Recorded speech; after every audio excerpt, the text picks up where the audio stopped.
Information اب کے ناظرین السلام علیکم، نئی ویڈیو میں خوش آمدید۔ بہت بڑی بریکنگ نیوز سامنے آ رہی ہے کہ بھارتی فوج پر چین کا بڑا حملہ، بہت بڑی جنگ چھڑ گئی۔ چین کی بھاری نفری لداخ پہنچ گئی۔ چین نے موت کا قانون پاس کر دیا۔ ویڈیو کی تفصیلات میں آگے بڑھنے سے پہلے ہماری ویڈیو کو ایک لائک ضرور کریں، ہمارے چینل کو سبسکرائب کر کے بیل آئیکن پر ضرور کلک کر دیں۔ ناظرین گرامی، تہلکہ خیز خبر، بھارتی فوج پر تابڑ توڑ اور تاریخ کا بدترین حملہ، بڑی جنگ چھڑ گئی۔ چین کی بھاری نفری لداخ پہنچ گئی۔ چین نے موت کا قانون بھی پاس کر لیا۔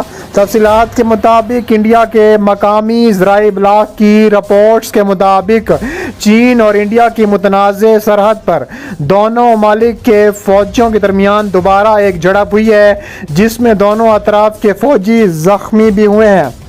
بی بی سی ہندی کے مطابق انڈین فوج نے سکم میں چین انڈیا سرحد کے قریب سیکٹر میں دونوں ملکوں کے فوجیوں کے درمیان جھڑپ کی تصدیق کی ہے۔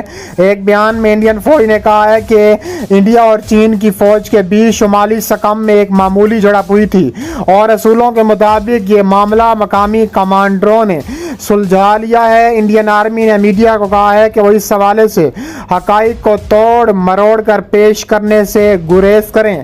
نمائندہ B B C Shakeel Akhtar کے مطابق اس جھڑپ میں فوجیوں نے ایک دوسرے کو گھونسوں اور مکوں سے نشانہ بنایا، جس کے باعث متعدد فوجی زخمی ہوئے۔ اس جھڑپ میں دونوں جانب کے کم از کم 150 فوجی ملوث تھے۔ انڈین ذرائع ابلاغ کے مطابق اس واقعے میں درجنوں بھارتی فوجی بھی ہلاک ہوئے ہیں۔ اس کے علاوہ میڈیا رپورٹس کے مطابق اس متنازع سرحدی علاقے میں جھڑپوں کے بعد سے دونوں ملکوں کے درمیان کشیدگی بڑھی ہے۔ اس کے علاوہ وادی گلوان میں ایک جھڑپ کے نتیجے میں کم از کم 20 انڈین فوجیوں کے ہلاک ہونے کی تصدیق ہوئی تھی، جبکہ چین نے اس حوالے سے کوئی بیان نہیں دیا تھا اس کے کتنے فوجی ہلاک یا زخمی ہوئے ہیں۔ انڈین میڈیا کے مطابق یہ حالیہ جھڑپیں سکم میں ناکولا پاس کے قریب پیش آئیں۔ سکم کا علاقہ بھوٹان اور نیپال کے بیچ میں واقع ہے۔ میڈیا رپورٹس کے مطابق مبینہ طور پر چند چینی فوجیوں نے شمالی سکم میں ناکولا بارڈر پار کر کے انڈیا کے علاقے میں آنے کی کوشش کی، جس پر یہ تنازع کھڑا ہو گیا۔ انڈیا اور چین کے درمیان دنیا کی طویل ترین متنازع سرحد ہے۔ دونوں ملکوں کا دعویٰ ہے کہ دراصل یہ علاقہ ان کے ملک کا حصہ ہے۔ اس کے علاوہ 3440 کلومیٹر طویل سرحد پر دریا، جھیلیں، برف سے ڈھکی چوٹیاں اور اسی وجہ سے سرحد کی جگہ وقت کے ساتھ تبدیل ہو سکتی ہے۔ کئی موقع ایسے آتے ہیں جب دونوں ملکوں کے فوجی آمنے سامنے ہوتے ہیں، جس سے کبھی کبھار جھڑپ کے امکانات پیدا ہوتے ہیں۔ دونوں ملکوں کے درمیان صرف ایک باقاعدہ جنگ سن 1962 میں لڑی گئی تھی۔ اس کے علاوہ ریاست سکم میں اس متنازع علاقے میں دونوں فوجوں کے درمیان تصادم کوئی نئی بات نہیں ہے۔ اس کے علاوہ 2 سال پہلے بھی ڈوکلام کے علاقے میں دونوں افواج 2 مہینے تک ایک دوسرے کے مد مقابل کھڑی تھیں۔ تقریباً جنگ جیسی صورتحال پیدا ہو گئی تھی۔ چینی فوج اب اس خطے میں بڑے پیمانے پر ایک مستقل فوجی اڈہ تعمیر کر چکی ہے۔ گزشتہ دنوں اروناچل پردیش سے یہ خبر آئی تھی کہ چین نے انڈیا کی سرحد کے کئی کلومیٹر اندر ایک پورا گاؤں تعمیر کر لیا ہے۔ چین کا کہنا ہے کہ وہ اروناچل پردیش کو اپنا خطہ مانتا ہے۔ انڈیا اور چین کے درمیان تناؤ اور جھڑپوں کی خبریں اب بھی زیر بحث ہیں۔ انڈین فوج کے بیان سے ظاہر ہوتا ہے کہ دونوں ملک مذاکرات کا راستہ کھلا رکھنا چاہتے ہیں اور ان جھڑپوں سے بات چیت کے عمل کو خراب نہیں ہونا دینا چاہتے۔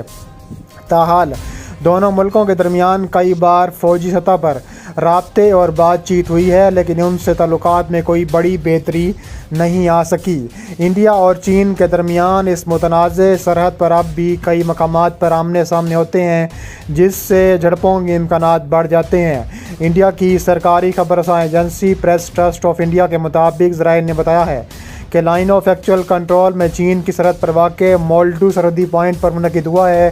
مذاکرات کے اس دور میں بالخصوص توجہ اس بات پر تھی کہ مختلف طریقہ کار کا جائزہ لیا جائے جن کی مدد سے اس 5 نکاتی معاہدے پر عمل کیا جائے جو کہ گزشتہ سال ستمبر کو انڈیا کے وزیر خارجہ ایس جے شنکر اور چینی ہم منصب وانگ جی کے مابین طے پایا تھا۔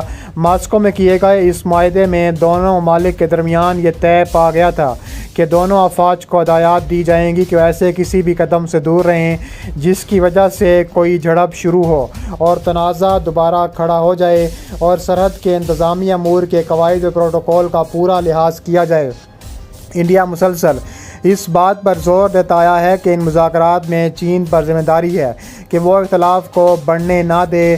گزشتہ سال اکتوبر میں ہونے والے 7ویں دور کے مذاکرات میں چین نے مطالبہ کیا تھا کہ انڈیا میں اپنی فوجیں پینگونگ جھیل کے جنوبی کنارے کے پاس سے ہٹائے، لیکن انڈیا اس بات پر مصر رہا کہ فوجی ہٹانے کا عمل ایک ساتھ ہی شروع ہوگا۔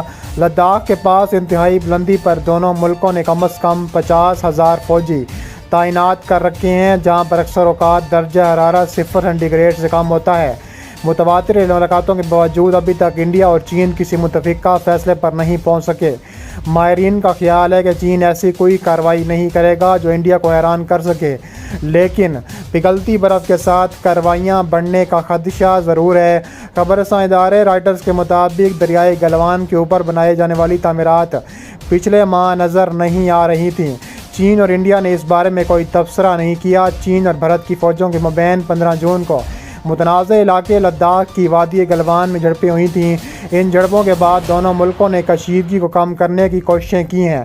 وزارت خارجہ کی جانب سے جاری ہونے والے ایک بیان میں کہا گیا تھا کہ وزیر خارجہ سبرامینیم جے شنکر، چینی وزیر خارجہ وانگ یی نے اس عزم کا اعادہ کیا ہے کہ سینئر فوجی حکام کے مابین ہونے والی بات چیت کی روشنی میں دونوں فریقوں کو نیک نیتی کے ساتھ سرحد پر جاری کشیدگی ختم کرنے کی کوشش کرنی چاہیے۔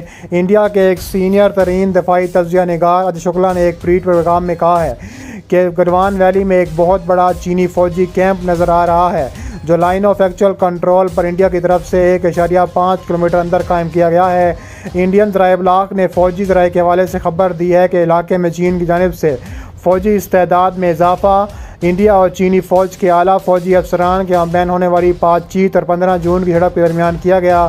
مئی کے مہینے میں سیٹلائٹ تصاویر بھی اسی علاقے میں کوئی عمارت نظر نہیں آ رہی تھیں۔ سابق انڈین سفارتکار اور لداخ کے معاملات کے ماہرین سدوبدان نے بی بی سی کو بتایا کہ تعمیرات پریشان کن ہیں۔ انڈین حکومت نے نہ تو کوئی تصویر جاری کی ہے اور نہ ہی بیان جاری کیا ہے، لہٰذا کوئی اندازہ لگانا مشکل ہے، لیکن ایک فوجی شرم کی جانب سے جاری تصویر ظاہر کرتی ہیں کہ چین نے وہاں تعمیرات کی ہیں اور وہاں سے پیچھے نہیں گئے اور خطے میں صورتحال اب بھی بہت زیادہ کشیدہ بتائی جا رہی ہے۔